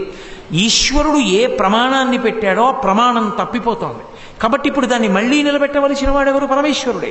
అందుకని వాళ్ళు శ్రీ మహావిష్ణువు గురించి స్తోత్రం చేశారు. ఆయన ఒక చమత్కారమైన మాట చెప్పాడు. చమత్కారమేమి? అత్యంత గంభీరమైన మాట ఒకటి చెప్పాడు. ఆయన అన్నాడు, మీరు బాధపడిపోతున్నారని హిరణ్యకశిపుణ్ణి చంపను. అది పరమేశ్వరుని యొక్క ప్రతిజ్ఞ. అంటే మీకు బాధ కలిగింది అని వెంటనే వచ్చి నేను ఆ హిరణ్యకశిపుణ్ణి చంపేస్తానని అనుకోకండి. నేను హిరణ్యకశిపుణ్ణి కాదు, ఎప్పుడైనా ఎవరినైనా అవతార స్వీకారం చేసి చంపవలసి వస్తే కొన్ని కారణములు ఉంటేనే చంపుతాను. శుద్ధ సాధులందు సురలందు శృతులందు గోవులందు విప్రకోటియందు ధర్మపదవియందు తవిలి నాయందు వాడెన్నడలుగు నాడు హింస పొందు అన్నాడే. శుద్ధ సాధులందు మొట్టమొదటి మాట, భగవంతుణ్ణి త్రికరణ శుద్ధిగా నమ్ముకుని బ్రతుకుతున్న వాడి జోలికెడితే చంపేస్తాను, ఇక సందేహం లేదు అందులో. కాబట్టి శుద్ధ సాధులందు సురలందు దేవతల జోలికి వెడితే చంపేస్తాను. శృతులందు వేదాల యొక్క ప్రమాణాన్ని తిరస్కరించి మాట్లాడితే చంపేస్తాను. శృతులందు విప్రులందు గోవులందు, గోవులను విపరీతంగా చంపడం ఎక్కువైపోతే ఆ లోకాన్ని ఉంచడానికి నేను ఇష్టపడ్డా. గోసంహారం జరగడానికి వీల్లేదు. అందుకే గోవులందు విప్రకోటి ఎందు వేదం చదువుకుని వేదం చెప్పినట్టుగా బ్రతుకుతున్నటువంటి బ్రాహ్మణుల జోలికి వెడితే నేను అంగీకరించాను. ధర్మ పదవి యందు ధర్మం జోలికి వెడితే నేను ఒప్పుకోను. తవిలి నాయందు చిట్ట చివరికి వాడు నన్నే నిందించి నన్నే దూషించడం మొదలు పెడితే ఇన్ని దోషములు పూర్తయిపోతే అవతార స్వీకారం చేస్తాను. కాబట్టి ధర్మ పదవి యందు తవిలి నాయందు వాడెన్నడలుగునాడు హింసనొందు, అప్పుడు అవతారంగా వచ్చి చంపుతాను. అప్పటి వరకు రాను. ఇప్పుడు మీరొక్కరే బాధపడ్డారు, అందుకోసం రాను. మీరు ఇంకా వేచి ఉండవలసిందే, తప్పదు. నేను ఇవన్నీ పూర్తయ్యాయంటే వస్తాను. అంటే అయ్యా మరి ఇంతమంది బ్రాహ్మణుల్ని చంపుతున్నాడు, ఇంతమంది భక్తుల్ని బాధ పెడుతున్నాడు, వేదాన్ని అవమానిస్తున్నాడు, గోవుల్ని చంపుతున్నాడు, మరి ఇంకా ఎవరు రావాలి అంటే ఆయన అన్నాడు, వస్తాడు. ఒక మహానుభావుడు ఉన్నాడు, పరమభక్తి తత్పరుడైనటువంటి వాడు. ఆయన కడుపునే పుడతాడు, హిరణ్యకశిపుని కడుపున. ప్రహ్లాదుడన్న పేరుతో వస్తాడు. ఆ ప్రహ్లాదుని యొక్క గుణములు ఇన్ని అన్నీ కావు. అంత మంచివాడైనటువంటి కొడుకు పుడతాడు. కన్న కొడుకు శమదమ సంపన్నుడు, నిర్వైరుడనక రోషంబున ప్రహ్లాదుని వాడెన్నడు పట్టి బాధించు, నాడువాని పట్టి వధింతున్. అంత పరమభాగవతోత్తముడైనటువంటి ప్రహ్లాదుడు తన కడుపున పుట్టాడని సంతోషించడం మానేసి ప్రహ్లాదుణ్ణి బాధ పెట్టడం ఎప్పుడు మొదలు పెడతాడో, కనీసం పితృప్రేమతోనైనా క్షమించాలి. తండ్రిని కూడా మరిచిపోయి ప్రహ్లాదుణ్ణి చంపేయడానికి ఎప్పుడు ప్రయత్నిస్తాడో అప్పుడు వచ్చి వాణ్ణి చంపేస్తాడు. అప్పటి వరకు మీరు వేచి ఉండండి, ఆ కొడుకు పుడతాడు, మీరు వెళ్ళిరండి అన్నాడు. సరే, ఈలోగా ఆయన తపస్సు చేసుకోవడానికి వెళ్ళినప్పుడే లీలావతికి కుమారుడు కలిగాడు నారదుని యొక్క ఆశ్రమంలో. ఆ పిల్లవాడి పేరు ప్రహ్లాదుడు. నిన్న మీతో నేను మనవి చేశాను, ఆయన హిరణ్యకశిపుడు. అన్నీ నావిగా అనుభవించాలంటాడు హిరణ్యకశిపుడు. ఇతరులు సంతోషిస్తే సంతోషిస్తానంటాడు ప్రహ్లాదుడు. అంటే తనకున్నది ఒకరికి పెట్టి ఒకరి సంతోషాన్ని చూసి తాను సంతోషిస్తాడు ప్రహ్లాదుడు. ఒకడు ఏడిస్తే చూసి తానే అనుభవించి సంతోషిస్తాడు హిరణ్యకశిపుడు. ఎలా పడుతుంది ఇద్దరికి? అయితే లోకంలో ఓ ధర్మం ఉందిగా, ఓ మంచి కొడుకు పుట్టాలి అంటే పుణ్యం చేసుకున్నవాడు కడుపున పుడతాడా, పాపం చేసిన వాడి కడుపున పుడతాడా? ప్రహ్లాదుడు చేసుకున్న పాపం ఏమిటి అటువంటి తండ్రి కడుపున పుట్టడానికి? హిరణ్యకశిపుడు చేసుకున్న పుణ్యం ఏమిటి అటువంటి కొడుకుని కనడానికి? మరి ఆ ప్రశ్న వస్తుందా రాదా? భాగవతంలోనే దీనికి జవాబు చెప్పారు. పుట్టుకతో నారదుని యొక్క ఆశ్రయం లభించి అంత గొప్ప భక్తి తత్పరుడు కావడానికి కారణం ఎక్కడుంది అంటే ప్రహ్లాదుని యొక్క గత జన్మలలో సత్సంగం ఉంది. ఏది ఉన్నా లేకపోయినా సత్పురుషులతో కలిసి తిరిగాడు, సత్పురుషులను సేవించాడు, వాళ్లతో కలిసి ఉన్నాడు. సత్పురుషులతో కలిసి ఉంటే చాలు ఈశ్వరానుగ్రహం కలుగుతుంది. అందులో సందేహమేంది? మీరు ఎంత ధర్మం ఆచరించారన్నది పక్కన పెట్టండి, సత్పురుషునితో కలిసి ఉంటే, సత్పురుషునితో కలిసి ఉంటే అన్న మాటని బాగా అర్థం చేసుకోవాలి. మీరు ఆయనతో కలిసి ఉన్నారని తిరగడం కాదు, ఆయన మిమ్మల్ని పేరు పెట్టి పిలిచి గుర్తుపట్టి పక్కన ఉంచుకోగలడా? అలా ఉంచుకోగలిగితే చాలు. ఏ కారణానికైనా సరే అలా ఉంచుకోగలిగితే చాలు, వాడు ఉత్తర జన్మలలో మహాభక్తుడైపోతాడు. అందుకే శంకరాచార్యులు వారు సత్సంగత్వే నిస్సంగత్వం, నిస్సంగత్వే నిర్మోహత్వం, నిర్మోహత్వే నిశ్చలతత్వం, నిశ్చలతత్వే జీవన్ముక్తి అంటారు. సత్సంగమే సమస్త అభ్యున్నతికి కారణము. విదురుడు మహానుభావుడు మహాభారతంలో. అటువంటి విదురుణ్ణి రాత్రిపూట పిలుస్తూ ఉంటాడు. ఉద్యోగ పర్వంలో కొన్ని కారణాలు అడుగుతాడు. రాత్రి నీకెందుకు నిద్ర పట్టదని నిలదీశాడు ధృతరాష్ట్రుణ్ణి పట్టుకుని విదురుడు. ప్రతిరోజు రాత్రి పిలుస్తాడు, పిలిచి తన తప్పులన్నీ ఒప్పుకుంటాడు. విదురుడు చెప్పినవన్నీ వింటాడు. నువ్వు ఇలా ఉండకూడదని చెప్తాడు. అన్నీ విని నువ్వు చెప్తావు, రాత్రి వచ్చి నన్ను తిడతావు, నాకు చాలా సంతోషంగా ఉంటుందో, కానీ నేను ధర్మాన్ని పట్టుకోలేను, కొడుకు మీద పుత్ర వ్యామోహం అంటాడు. ఒకసారి ఆ విదురుడి మీద కోపం వచ్చి వెళ్ళిపోమన్నాడు. ఆయన వెళ్ళిపోయాడు అరణ్యంలో ఉన్న ధర్మరాజు గారి దగ్గరికి. 3 రోజులు ఉండలేకపోయాడు. తనని తిట్టినా పర్వాలేదు, కానీ విదురుడితో కలిసి ఉండాలి. విదురుడు చెప్పింది పాటిస్తాడా అన్నది పక్కన పెట్టేయండి, కానీ వింటాడు విదురుడు చెప్పింది. ఈ పుణ్యానికి శ్రీకృష్ణ భగవానుడిచ్చిన అనుగ్రహం ఏమిటో తెలుసా? కళ్ళు లేని వాడికి కళ్ళు ఇచ్చి విశ్వరూప సందర్శనం చేసే అదృష్టాన్ని ఇచ్చాడు.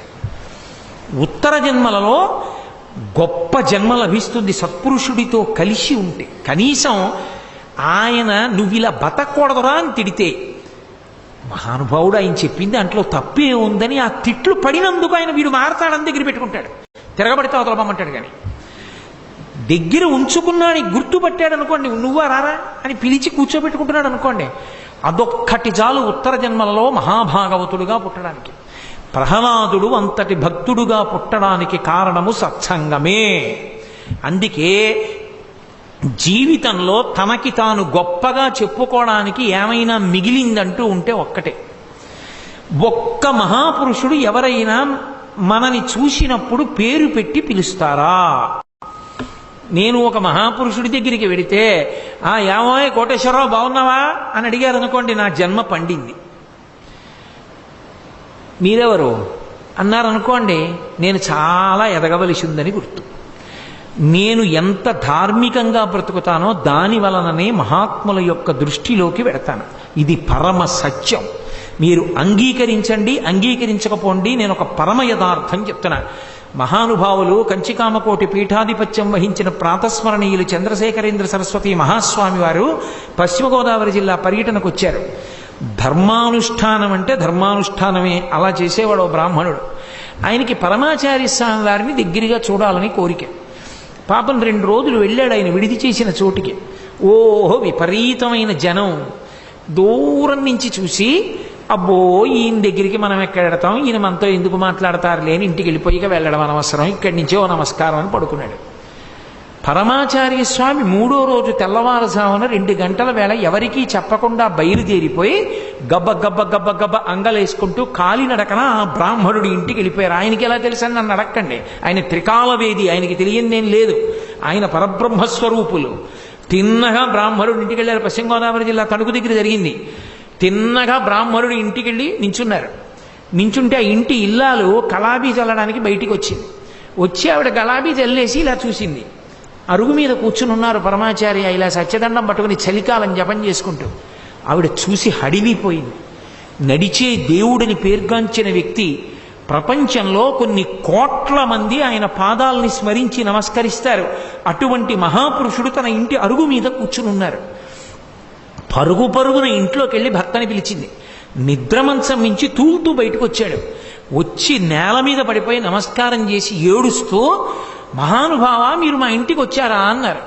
ఆయన చూసి అన్నారు, 2 రోజులుగా నా దగ్గరికి వస్తున్నావుగా, ఈయన దగ్గరికి వెళ్ళగలమా, ఈయన మనని పలకరిస్తారుగా అనుకున్నావుగా, ధర్మానుష్ఠానం చేసేవాడి దగ్గరికి నేను ఎందుకు రాననుకున్నావు, అందుకే నేనే వచ్చాను ఈ ఇంటికి అన్నారు. మహాత్ముల దృష్టిలోకి వెళ్ళడానికి ఏదో చేస్తే వెళ్ళగలరని అనుకోకండి. మీరు ఏ మూల కూర్చుని ధర్మానుష్ఠానం చేస్తున్నా మహాత్ముల దృష్టిలోకి వెళ్ళి తీరుతారు. జీవితంలో అదృష్టం అంటూ ఏమైనా ఉంటే సత్పురుషుల యొక్క దృష్టిలో పడడమే. వాళ్ళు పేరు పెట్టి పిలిస్తే చాలు, అంతకన్నా అదృష్టం ఇంకోట్లేదు. కాబట్టి ఆ సత్సంగం ప్రహ్లాదుడికి ఇంత గొప్ప జన్మనిచ్చింది. మహాభాగవతుడయ్యాడు పుట్టుకతో. ఎంత గొప్పవాడంటే ఆయన గురించి చెప్తూ పోతన గారు ఎవరికి ఇవ్వనంత గొప్ప కితాబునిచ్చారు భాగవతంలో. గుణనిధియకు ప్రహ్లాదుని గుణములనేకములు కలవు, గురుకాలమునన్ గణుతింప నశక్యములు, ఫణిపతికి బృహస్పతికి భాషాపతికి. అసలు గుణముల యొక్క నిధి అయినటువంటి ప్రహ్లాదుని యొక్క గుణములు ఎంత గొప్పవి అన్నది చెప్పాలి అంటే ఎవరికీ సాధ్యం కాదు. ఎవరికీ సాధ్యం కాదంటే ఎంతటి వారికి సాధ్యం కాదంటే ఫణిపతికి బృహస్పతికి భాషాపతికి. 1000 తలలున్నటువంటి ఆదిశేషుడు చెప్పలేడు.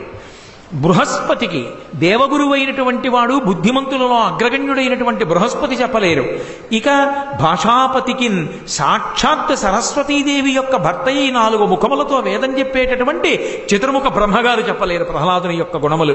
అన్ని గుణములు కలిగినటువంటి వాడు మహానుభావుడు. పుట్టుకతో అటువంటి గుణములు అబ్బాయి, స్వభావంగా గుణాలు వచ్చాయి. గుణములు సాధన చేత వస్తాయి, సంపర్కం చేత వస్తాయి, శాస్త్ర పరిశీలనం చేత వస్తాయి. కానీ ప్రహ్లాదుడికి పుట్టుకతో వచ్చాయి ఆ గుణాలు. ఎంత గొప్ప గుణములంటే తన యందు ఇతర భూతములందు నొకభంగి పరహితత్వంబున బరగువాడు, పెద్దల పడగొన్న భృత్యునికైవడి చేరి నమస్కృతులు చెయ్యువాడు, కన్నుదోయికి అన్య కాంతలడ్డంబైన మాతృభావన చేసి మరలువాడు, తల్లిదండ్రుల భంగి ధర్మవత్సలతను దీనుల కావ చింతించువాడు, సకులయడ సోదర స్థితి జరుపువాడు, దైవతములంచు గురువుల తలచువాడు, లీలలందున బొంకులు లేనివాడు, లలిత మర్యాదుడు అయిన ప్రహ్లాదుడదిపా అన్నారు పోతన గారు. లలిత మర్యాద అన్న మాట వేశారు. పోతన గారి యొక్క రచనలో అద్భుతమైన మాట, లలిత మర్యాదుడైన ప్రహ్లాదుడధిప. మర్యాద కూడా అంత లలితంగా ఉంటుంది. మర్యాద చాలా చిత్రంగా ఉంటుంది కొన్ని ఇళ్లలో. మీరు వెళ్ళారనుకోండి, అబ్బో ఏమిటండో మా ఇంటికి వచ్చారు, రండి రండి రండి రండి అంటే, ఏమిటండో మా ఇంటికి వచ్చారంటే, నువ్వు మా ఇంటికి ఎందుకు వస్తావు రోయ్ అన్న స్లాష్ ఉందా లేదా అందులో? ఏమి మర్యాద అది కాదు. లలిత మర్యాదుడైన ఆయన మాట్లాడితే చచ్చిపోయేవాడికి ప్రాణం లేచొస్తుంది. అంత గౌరవంగా మాట్లాడతాడంటే ఇతర ప్రాణులని నొప్పించేటట్టు వాక్కు వాడడు అసలు. ఆయన తనయందు అఖిల భూతములందు నొకభంగి సమహితత్వంబున బరగువాడు. ఎప్పుడూ ఒక్కటే ఆలోచిస్తాట, ఇది నాకు జరిగితే అదొకటే పరీక్ష. ఒక ప్రాణిని చెనకే ముందు అలా నన్ను చెనకితే నాకే బాధ కలుగుతుంది కాబట్టి చెనకను. ఈ మాట నన్నంటే కాబట్టి అనను. అది నాకు పెడితే కాబట్టి వాళ్ళకి పెట్టను. ఇది ఎప్పుడూ పరీక్షించుకుంటుంటాడు. ఇది వచ్చింది, పుట్టుకతో వచ్చింది ఆయనకి. అందుకే ఒకరిని బాధ పెట్టడం అన్నది ఆయన జన్మలో లేకుండా పోయింది. తనయందు అఖిల భూతములందు నొకభంకి సమహితత్వంబున బరగువాడు, పెద్దల పొడగన్న భృత్యుని కైవడి చేరి నమస్కృతులు చేయువాడు. అసలు నమస్కారం చేయాలంటే దానికి బోలెడంత సిద్ధాంతం ఉంది. చేతిలో ఏదైనా ఉంటే నమస్కారం చేయకూడదు. ఎంత పెద్దవాళ్ళకి కూడా చేతిలో ఏదైనా పట్టుకుని ఉన్నారనుకోండి, ఇక నమస్కారం చేయకూడదు. ఎందుకని అంటే నమస్కారం చేస్తే ప్రతి నమస్కారం చేయాలి. ప్రతి నమస్కారం చేయడానికి చేతిలో ఏదైనా ఉంటే ఎలా చేస్తాడు? ఇబ్బంది పెట్టకూడదు, చేయకూడదు. భృత్యునికైవడి, పెద్దలు కనపడితే, పెద్దలంటే ఆయన దృష్టిలో అందరూ పెద్దలే అసలు ప్రహ్లాదుడికి. పెద్దలు కనపడితే నమస్కారం ఎలా చేసేవాడంటేట ఏదో ఇలా నమస్కారాలు కాదు, భృత్యునికైవడి వంగి వంగి ఇలా రెండు చేతులతో వంగి పరమ గౌరవంతో నమస్కరించేవాట. భృత్యునికైవడి చేరి నమస్కృతులు చేయువాడు. కన్నుదోయికి అన్యకాంతలడ్డంబైన మాతృభావన చేసి మరలువాడు. కంటి ముందు ఏ ఇతర కాంత కనపడనివ్వండి, ఆయన చిన్నపిల్లవాడు. మీరు ఒక మాట జ్ఞాపకం పెట్టుకోవాలి. చిన్నపిల్లవాడు కామదృష్టితో చూడకుండా తల్లి దృష్టితో చూశాడని మాట చెప్పకూడదు. వైషమ్య భావన కలగదు ఆయనకి. అసలు ఆ భావనే ఉండి పెరిగి పెద్దవాడైనప్పుడు ఎవరి యందు కూడా అసలు కామభావన ఉండదు. ఎందుకంటే నేను ఒక్క మాటతో చెప్పేస్తే మీరు అర్థం చేసుకుంటారు. ఇంత నిండు సభలో అంతకన్నా ఓ మెట్టు కిందకి దిగి నేను మాట్లాడక్కర్లేదు. పురుషుడి హృదయానికి సంబంధించినంత వరకు ఆడతనాన్ని చూస్తే పాలు పొంగుతాయి, అమ్మతనాన్ని చూస్తే నీళ్లు జల్లిన పాలలా కిందకెడతాయి. అమ్మతనాన్ని చూడడం వచ్చిన వాడికి, ఆడతనాన్ని చూడడం మరిచిపోయిన వాడికి జీవితం సౌభాగ్యవంతమైపోతుంది. అందరిలో కామాక్షి అమ్మనే చూడగలిగాడు అనుకోండి, అసలు ఆ పాలు పొంగవు. పరమ అమృత దృష్టితో చూస్తాడు తప్ప చూసి పాపం మూట కట్టుకోడు. ప్రహ్లాదుడి అలవాటేమి అంటే, తన తల్లి కాక వేరెవరైనా కనబడితే మా అమ్మ కాదు కదా అన్న భావన ఉండదు. మా అమ్మే, మా అమ్మే అయితే వాళ్ళ బిడ్డలు ఈయనకి ఏమవుతారు? నా సోదరులే. అందుకే అందరి ఏడల సోదర భావన చేయగలిగాడు. నేను రాజు కొడుకుని, ఆమె రాజు భార్య కాదు, మా అమ్మ మహారాణి, ఆవిడే ఉంది దాసి అండవు, మా అమ్మే అంటాడు. ఇప్పుడు దాసి అన్న భావన ఉంటుందా, మా అమ్మ అన్న భావన ఉంటుందా? ఇప్పుడు దాసిని కూడా దాసిగా మాట్లాడతావా, అమ్మతో మాట్లాడినట్టు మాట్లాడతావా? ఎంత మర్యాదగా ఉంటుంది ఆ మాట. సంస్కారం అబ్బడానికి లోపల గుణం ఉంటుంది. గుణం ఉంటే కానీ సంస్కారం ఏర్పడదు. ఎంత గొప్ప గుణములు ఉన్నవాడో చూడండి. యథార్థానికి ఈ ఒక్క పద్యం చాలు వ్యాఖ్యానం చేయడానికి వారం రోజులు పడుతుంది. కాబట్టి కన్నుదోయికి అన్య కాంతలడ్డంబైన మాతృభావన చేసి మరలువాడు, తల్లిదండ్రుల భంగి దీనవత్సలతను తల్లిదండ్రుల భంగి దీనవత్సలతను దీనుల కావ చింతించువాడు. తల్లిదండ్రుల యొక్క ప్రేమ అంతా ఎక్కడుంటుంది అంటే, వాళ్ళు ఎప్పుడూ ఎవరి గురించి ఆలోచిస్తారంటే, పిల్లలందరిలోకి బలహీనులెవరో వాళ్ళ గురించి ఆలోచిస్తారు. 10 మంది కొడుకులు ఉండనివ్వండి తల్లికి, ఒక్క కొడుక్కి కాలు కొంచెం తోటకూర కాడలా ఉంటుందనుకోండి, ఆ తల్లి చేసే పూజలన్నీ ఎవరి కోసం చేస్తుందంటే, ఒరే వాడి గురించి ఒక్క నమస్కారం చేయండిరా వెళ్ళినప్పుడు అంటుంది. తను రామనామం రాస్తే కళ్ళు ఒత్తుకుని వాడి గురించేనమ్మా నా బెంగ, ఒక కాలు తోటకూర కాళ్ళలా ఉంటుంది, ఏదో పోలియో వచ్చింది వాడే పాపం ఎలా ఉంటాడో అని ఎప్పుడు దీనుడి గురించి ఆలోచిస్తుంది తప్ప, బలవంతుడైన కొడుకులు 9 మంది ఉన్నారు కదా అని తలుచుకు సంతోషపడదు. బలహీనుడి గురించి తలుచుకుని వాడు వృద్ధిలోకి రావాలని ఆవిడ అనేకమైన పనులు చేస్తుంది. ప్రహ్లాదుడు దీనుల ఎడల ప్రేమతో ఉన్నప్పుడు నేను చేస్తున్నానని చెయ్యట. ఇది అత్యంత కీలకమైన విషయం అండి. ఎందుకో తెలుసా, మనిషి పాడైపోవడానికి అవకాశం ఎక్కడుంటుందంటే, నేను వీళ్ళకి ఈ ఉపకారం చేస్తున్నానన్న అహంకారం ఉందనుకోండి మనసులో. ఎవరిల్లో 400 కాలిపోయాయి, ప్లాస్టిక్ బిందెలు పంచిపెడుతూ ఫోటోలు తీయించుకుని ఒక ఆల్బమ్ తయారు చేసి పేపర్లో కూడా వేయించుకోవాలనుకున్నాడు అనుకోండి, అంతకన్నా అన్యాయమైన బుద్ధి ఇంకోట్లేదు. నువ్వు బిందెలు పంచడం మానేసి నిన్ను నువ్వు సంస్కరించుకోవడం మంచిది. వాడు దోషుడితో నీళ్లు తాగుతాడు, నువ్వు పాడైపోతున్నవాడి. ఇవాళ అగ్ని ప్రమాదం జరిగింది, 3 ఏళ్ల తర్వాత వాడు ఐశ్వర్యవంతుడు అవ్వచ్చు, నువ్వు మాత్రం దరిద్రుడవే అవుతావు. ఎందుకో తెలుసా, ఉన్నవాడనన్న అహంకారం నీలో ఉంది, అదొక్కటి చాలు పాడు చేయడానికి. ముందు అది వదిలిపెట్టాలి.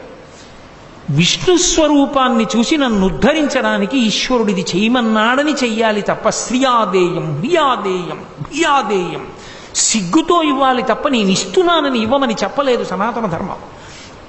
కాబట్టి తల్లిదండ్రులు దీనుడైనటువంటి కొడుకు పట్ల ప్రేమతో ఉండి పెడతారు తప్ప వాడు బలహీనుడు పనికి మాలిన వాడు అనరు. ఎవరైనా అన్నారనుకోండి వాళ్ళ కోపం వస్తుంది.